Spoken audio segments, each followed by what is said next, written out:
Hello everyone, कैसे हैं आप सभी। तो आज हम लोग मिडवाइफरी का जो है क्लास 8 शुरू करने वाले हैं और क्लास 7 तक जो है वो अपलोड हो चुका है। आप लोग प्लेलिस्ट से जाकर देख सकते हैं या फिर डिस्क्रिप्शन में लिंक है, वहां से भी आप लोग बस एक क्लिक में ही आप लोग देख सकते हैं। आप लोगों को पता ही है कि बीटीएससी एएनएम के लिए मिडवाइफरी जो क्लास जो है कितना इम्पॉर्टेंट है, क्योंकि सबसे ज़्यादा क्वेश्चन जो है मिडवाइफरी से ही क्वेश्चन पूछा जाता है। मिडवाइफरी से क्वेश्चन जो है वो टेक्निकल और नॉन टेक्निकल दोनों में आते हैं, इसीलिए ये बहुत ही इम्पोर्टेंट है।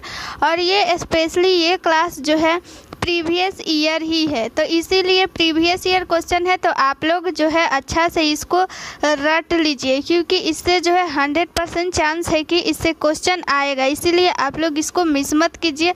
चलिए क्लास को स्टार्ट करते हैं।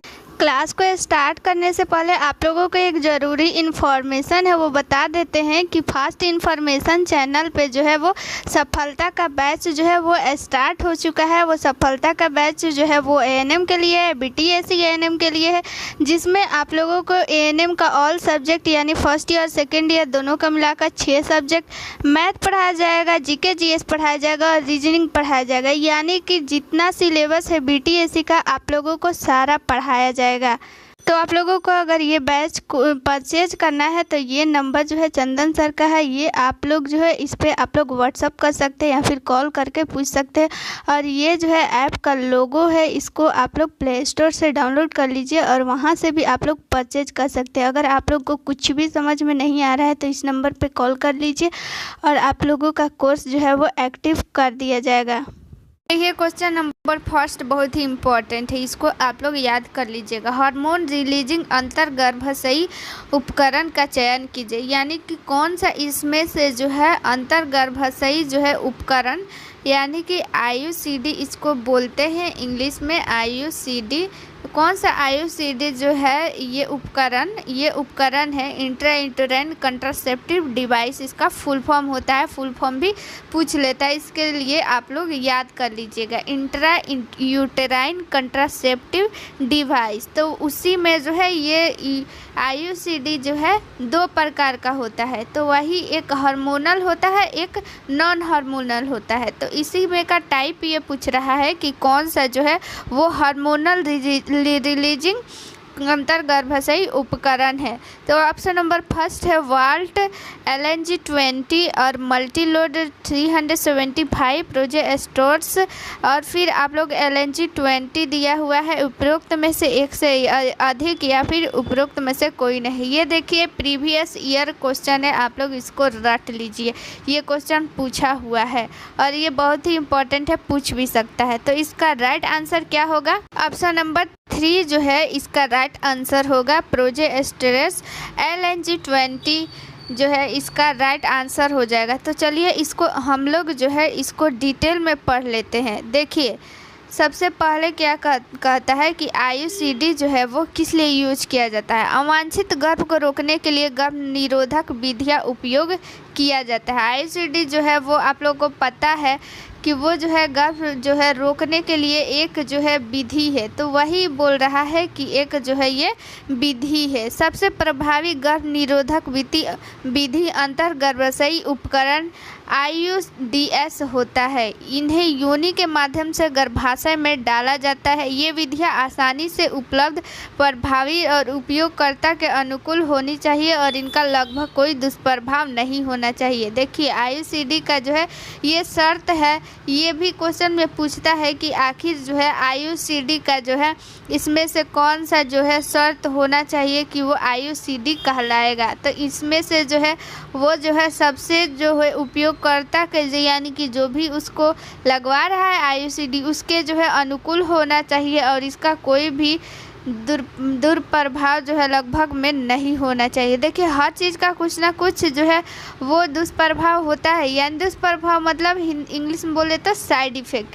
तो किसी का कम होता है, किसी का ज़्यादा होता है, लेकिन आईयूसीडी का बात करें तो इसका जो है सबसे कम दुष्प्रभाव रहता है, इसीलिए ये बहुत ज़्यादा ही लोगों में फेमस हुआ है। देखिए डीएस के विभिन्न प्रकार होते हैं, जैसे non medical IUD, Lippes loop, copper releasing IUD, और जो है इसका हार्मोनल रिलीजिंग भी दिया हुआ है।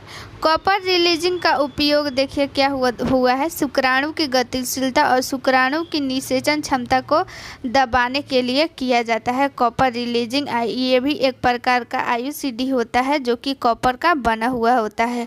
और हार्मोनल अगर जो है रिलीजिंग आईयूसीडी का बात करें तो इसका एग्जाम्पल हो गया LNG-20 और प्रोजेस्टेरिन जैसे हार्मोन का कृत्रिम रूप होता है। ये आईयूसीडी गर्भाशय को अंतरोपण के लिए उपयुक्त बनाते हैं और गर्भाशय ग्रीवा के शुक्राणु के लिए प्रतिकूल बनाते हैं। इसका ये सब जो है ये व्याख्या हो गया। और बात करते हैं कि उसमें जो है वाल्ट दिया हुआ था, तो वाल्ट क्या है, एक प्रकार का ये भी जितना इसमें ऑप्शन दिया हुआ है सब जो है इसमें ऑप्शन देखिए यहाँ पे वाल्ट दिया है, मल्टीलोड दिया है और प्रोजेस्टर्स, ये सब जो है ये अंतर्गर्भाशयी उपकरण ही है, लेकिन इसको छोड़कर सब जो है नॉन हार्मोनल रिलीजिंग लेकिन ये जो है हार्मोनल है। ठीक है, अगला क्वेश्चन पढ़ते हैं। 2 नंबर क्वेश्चन क्या कहता है, इसमें आप लोगों को जो है वो देखिए इसमें बताया गया है ट्यूबेक्टोमी और वैसेक्टोमी। इसमें तो आप लोगों को पता होगा कि ट्यूबेक्टोमी और वैसेक्टोमी क्या है, तो अगर नहीं पता होगा तो डिटेल में ये PDF आप लोगों को दे देंगे, ये आप लोग पढ़ लीजिएगा, टेलीग्राम पे आप लोगों को मिल जाएगा। अगर बात करें कि जो है ट्यूबेक्टोमी क्या होता है, तो ट्यूबेक्टोमी और वैसेक्टोमी क्या होता है, देखिए ट्यूबेक्टोमी जो है वो फीमेल में होता है बंध्याकरण, और वैसेक्टोमी जो है वो मेल में होता है बंध्याकरण। तो देखिए अगला क्वेश्चन पढ़ लेते हैं, क्या कहता है, जन्म दर को नियंत्रित करने की एक विधि है STF, IUD और गिफ्ट है IVF-ET है। तो इसका आंसर आप लोगों को पता ही चल गया होगा, IUD होगा इसका जो है राइट आंसर, क्योंकि ये जो है किस लिए उपयोग किया जाता है, ताकि ये जो गर्भ धारण इसको रोक सके, इसीलिए जो है इसका यूज किया जाता है। लेकिन गिफ्ट है और IVF इस सब से जो है जन्म जो है दिया जाता है, न कि जन्म को ये रोकता है। तो देखिए IUCD के बारे में हम लोग डिटेल में पढ़ लेते हैं। IUD का अर्थ होता है अंतर्गर्भाशयी उपकरण, जो जन्म नियंत्रण की एक विधि है जिसमें गर्भाशय में एक छोटा T आकार का उपकरण सम्मिलित करना शामिल है। आप लोग IUCD देखे होंगे, तो ये एक ऐसा आकार का बना होता है जो कि कॉपर का यहाँ पे बना होता है। तो ये हो गया IUCD।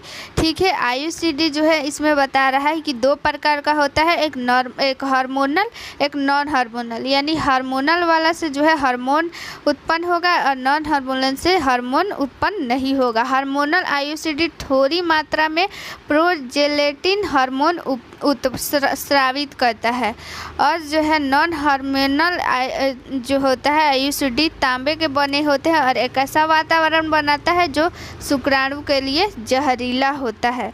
और HTF का बात करें कि HTF का फुल फॉर्म देखिए पूछ लेता है, तो ह्यूमन ट्यूबल फ्लूइड, इसका क्या हो जाएगा, HTF का full form human tubal fluid, जो एक तरल पदार्थ है जिसका उपयोग जो है विट्रो फर्टिलाइजेशन में अंडे और शुक्राणु को पोषक प्रदान करने के लिए किया जाता है। यह जन्म नियंत्रण की विधि नहीं है, बल्कि ये जन्म देने की विधि है।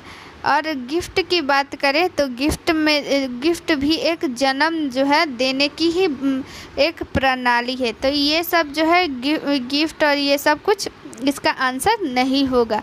देखिए 3 नंबर क्वेश्चन पढ़ते हैं, सामान्य पुरुष में निम्नलिखित क्रोमोजोम में किसमें बेमेल युग्म है। देखिए क्रोमोजोम संख्या 21, क्रोमोजोम संख्या गुणसूत्र संख्या क्रोमोजोम को बोलते हैं 18, X गुणसूत्र और गुणसूत्र संख्या 13।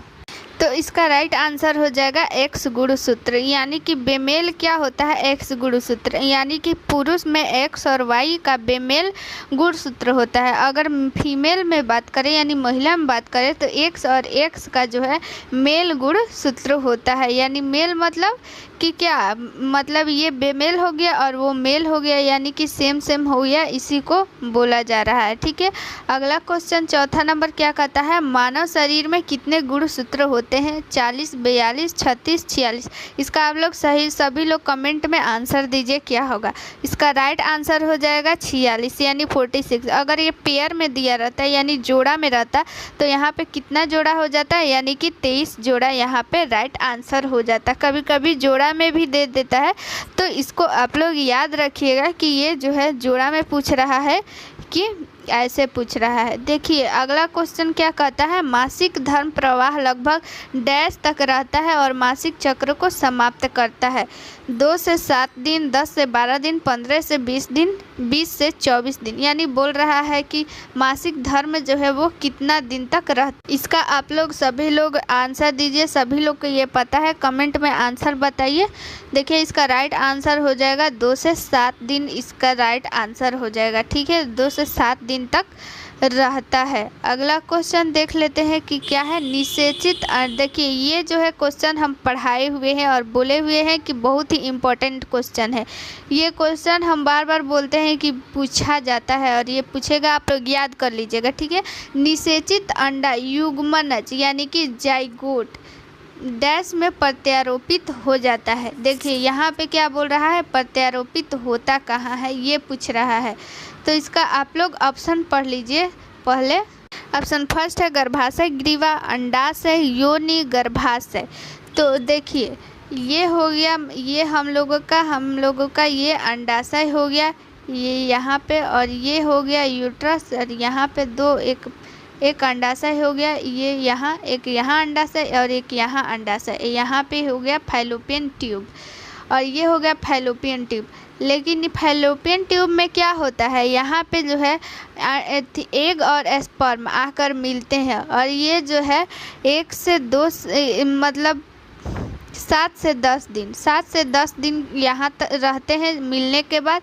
उसके बाद से 7 से 10 दिन के बाद यहाँ पे आप लोगों को यहाँ पे यूट्रस में आकर यहाँ पे मिल जाते हैं, यानी प्रत्यारोपित हो जाते हैं। तो यहाँ पे राइट आंसर क्या हो जाएगा, यहाँ गर्भाशय राइट आंसर हो जाएगा। अगला क्वेश्चन देखते हैं कि देखिए यहाँ पे एक फिगर दिया हुआ है, फिगर के माध्यम से आप लोगों को बता देते हैं कि ये जो है ये ओवरी हो गए हैं यानी अंडाशय हो गया।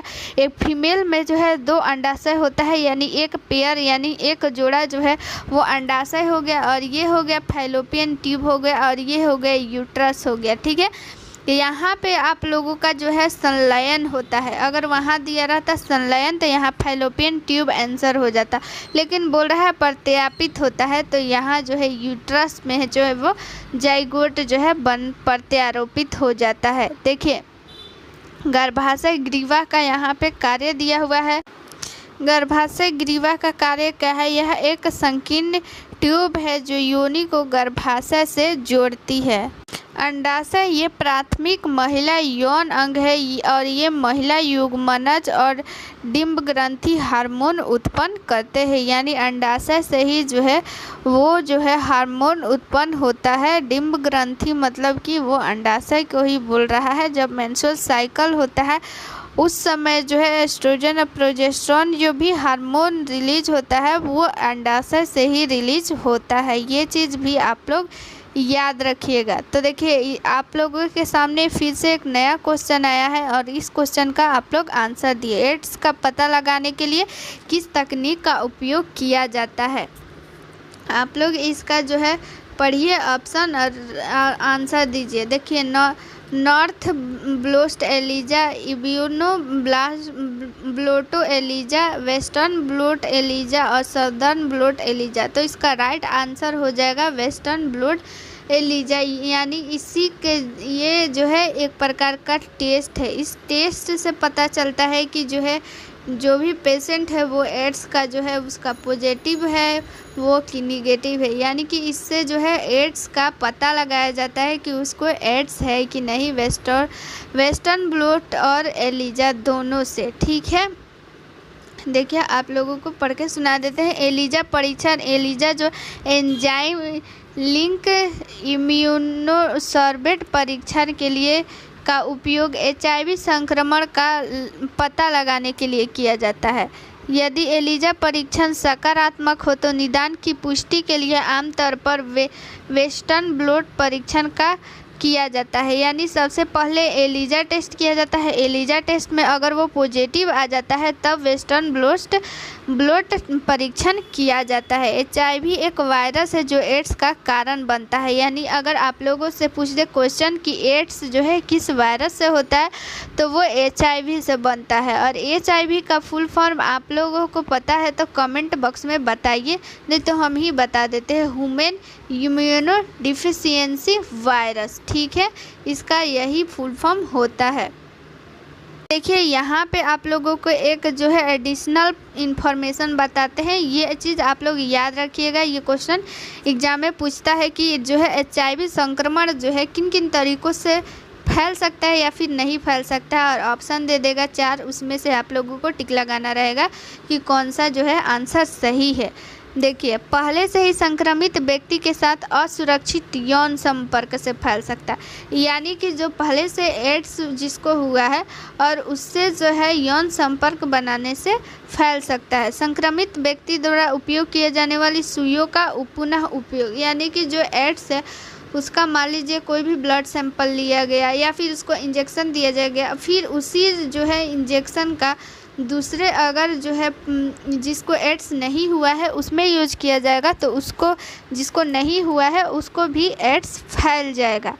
देखिए, बीजांडाशय के माध्यम से एक संक्रमित माँ से बच्चे को, देखिए जब माँ को अगर एड्स हुआ है तो माँ से जो है बच्चे में एड्स फैल सकता है। एक संक्रमित व्यक्ति से रक्त आदान से, यानी कि जब किसी को भी एड्स हुआ है, अगर उसको एड्स हुआ है और वो अपना ब्लड जो है वो डोनेट करता है किसी को जिसको जो है एड्स नहीं हुआ है, तो वो उसके ब्लड के माध्यम से जिसको एड्स नहीं हुआ है उसको भी फैल सकता है। इसीलिए जब भी जो ब्लड डोनेट करता है उसका ये सारा जांच जो है वो किया जाता है। देखिए क्या कहता है, MTP यानी medical termination of pregnancy. MTP का आप लोग फुल फॉर्म याद कर लीजिएगा। ये MTP का फुल फॉर्म बहुत ही इम्पॉर्टेंट है, मेडिकल टर्मिनेशन ऑफ प्रेगनेंसी। ये चीज़ आप लोग याद कर लीजिएगा। MTP अधिनियम 1971 के अनुसार मेडिकल टर्मिनेशन ऑफ प्रेगनेंसी को गर्भावस्था के कितने सप्ताह तक सुरक्षित माना जाता है? 8 सप्ताह, 12 सप्ताह, 18 सप्ताह, 16 सप्ताह। तो इसका राइट आंसर हो जाएगा 12 सप्ताह तक जो है वो सुरक्षित माना जाता है। देखिए इसका जो है इसका डिफिनीसन जो है पढ़ के हम सुना देते हैं। MTP से पूर्ण अवधि से पहले गर्भावस्था के जानबूझकर या स्वैच्छिक समाप्ति के रूप में परिभाषित किया जाता है। यानी कि गर्भावस्था जो है अगर जो है 12 सप्ताह, मान लीजिए कोई लेडी प्रेग्नेंट है तो और उसका जो है 12 सप्ताह से अगर वो कम अगर उसका हुआ है अभी ड्यूरेशन, तो उसके पहले जो है वो अपने मन से जो है उसको अबॉर्शन करा लेती है, उसी को हो हम लोग क्या बोलेंगे, MTP। MTP को भारत सरकार ने दुरुपयोग से बचाने के लिए सख्त शर्तों के तहत 1971 में वैध किया था। देखिए जो है 12 सप्ताह के अंदर अगर आप लोग MTP करा लेते हैं तो ये भारत में वैध है, लेकिन उसका जो है कुछ शर्त है। उसका शर्त क्या है? सहवास या बलात्कार के दौरान उपयोग किए जाने वाले गर्भ निरोधक की विफलता। जब गर्भावस्था जारी रहती है तो माँ या भ्रूण या दोनों के लिए हानिकारक या घातक होती है। देखिए ये जो है कब ये वैध माना जाएगा? बलात्कार के केस में, या फिर मान लीजिए कि कोई गर्भ निरोधक जो है वो यूज कर रही है लेडी, फिर भी अगर गर्भ जो है वो ठहर जाता है तो इस स्थिति में वो जो है MTP करा सकती है। अगला क्वेश्चन देखते हैं। गर्भ निरोधक की विधि जो यौन संचारित रोगों के संचरण को रोकने में मदद करती है वह है, यानी कि गर्भ निरोधक की वैसी विधि बताना है जो यौन संचारित रोगों के संचरण को रोकने में भी मदद करती है। कंडोम, सर्जरी और ओरल जो है गोली जो खाया जाता है, इनमें से कोई नहीं। तो इसका राइट आंसर हो जाएगा कंडोम। ये जो है यौन संचारित रोगों को भी फैलने से रोकता है। अगला क्वेश्चन देखते हैं कि गर्भनाल में कितनी धमनियां होती है। तो ये जो है आप लोगों को पिछले वीडियो में हम बताए थे कि इम्पोर्टेंट है, आप लोग याद कर लीजिएगा। और ये क्वेश्चन पूछा हुआ क्वेश्चन है कि गर्भनाल में कितनी धमनियाँ होती हैं। धमनियाँ मतलब इसको इंग्लिश में क्या बोलते हैं, आर्टरी बोलते हैं, ठीक है। तो देखिए 3, 1, 2 और 4। तो देखिए गर्भनाल की बात करें यानी कि अम्बिलिकल कॉर्ड। अम्बिलिकल कॉर्ड किस में होता है, गर्भनाल किस में होता है, प्लेसेंटा में। प्लेसेंटा में जो है वो गर्भनाल होता है और उसी के माध्यम से भ्रूण जो है वो माँ से कनेक्ट रहता है। तो इसमें जो है 2 आर्टरी होता है और 1 वेन होता है, 1 वेन होता है, ठीक है। आर्टरी मतलब 2 धमनी और 1 सीरा होता है। देखिए इसमें जो है गर्भनाल के बारे में दिया हुआ है कि गर्भावस्था के दौरान एक लचीली ट्यूब जैसी संरचना होती है जो भ्रूण को मां से जोड़ती है। गर्भनाल बच्चों को पोषक तत्व पहुंचाती है और बच्चों के अपशिष्ट उत्पादों को भी वहन करती है। गर्भनाल 2 धमनी और 1 सीरा से बनी होती है। धमनियाँ शुद्ध रक्त को हृदय से शरीर के अन्य भागों में ले जाती है। नसें अशुद्ध रक्त को हृदय तक ले जाती है। अगर एडिशनल फैक्ट की बात करें तो इसमें रक्त के बारे में दिया हुआ है कि मानव में रक्त की कुल मात्रा कितनी होती है, भार का 7%। यानी कि मानव का वेट जितना भी है 70 kg है, तो इसका 7% जो है वो टोटल उसका रक्त हो जाएगा, ठीक है। और अगला क्या बोलता है, रक्त संयोजी ऊतक है और रक्त कणिकाओं, प्लाज्मा और प्लेटलेट से बना होता है। रक्त एक तरल संयोजी ऊतक है और ये जो है क्षारीय होता है। और क्योंकि इसका pH मान जो है 7.4 होता है, इसलिए इसको जो है क्षारीय अवस्था में रखा जाता है। 7 से अगर ज़्यादा हो गया तो वो क्षारीय कहलाएगा और अगर 7 से कम रहेगा तो वो अम्लीय कहलाता है। अगर 7 रहे pH मान तो वो जो है उदासीन कहलाता है। इसीलिए रक्त का जो है pH मान 7.4 है, तो इसीलिए ये क्षारीय हो जाएगा। तो चलिए मिलते हैं नेक्स्ट वीडियो में। थैंक यू, जय हिंद।